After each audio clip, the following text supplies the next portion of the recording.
Hi everyone, I'm Barry Stagner and this is his channel Newsbreak.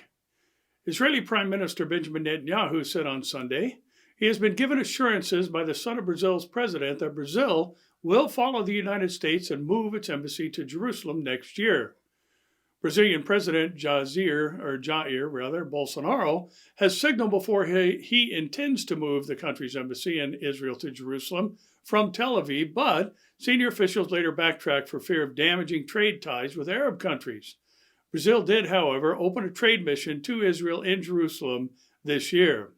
Bolsonaro's son, lawmaker Eduardo Bolsonaro, told the new trade mission that prior to traveling, his father told me that for sure, as a commitment, he's going to move the embassy to Jerusalem, and he did not give a date.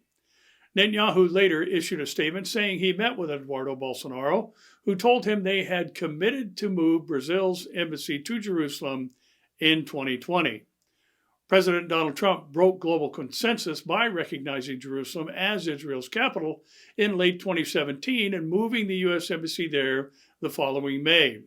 Most world powers say the city's status should only be decided as part of a peace process with the Palestinians.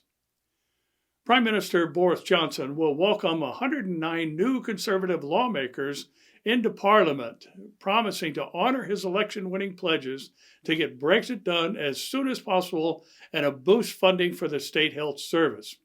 After securing a commanding majority in last week's vote, Johnson will seek to speed up approval by Parliament of his withdrawal agreement with the European Union and start plowing money into health, education, and the police.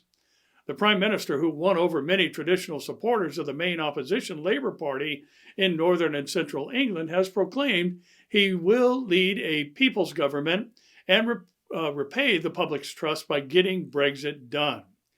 This election and the new generation of MPs, or members of Parliament, have resulted from Labour towns turning blue and will help change our politics for the better, said a source in Johnson's Downing Street official residence.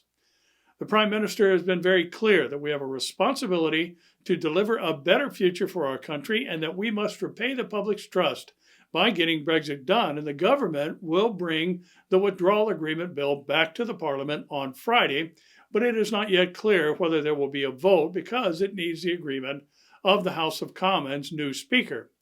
But with such a large majority, he is expected to get the bill through Parliament by his deadline. The priority is to leave the EU on January 31st and then secure a trade agreement with the bloc before the end of next year, Johnson's spokesman said. We plan to start the process before Christmas, and we will do so in the proper constitutional way in discussion with the Speaker, he said, adding that the Brexit Bill, would reflect the agreement made with the EU. In a Queen's speech on Thursday setting out his government's program, Johnson will also promise more funds for Britain's much-loved but struggling public health service, a pledge he plans to enshrine into law.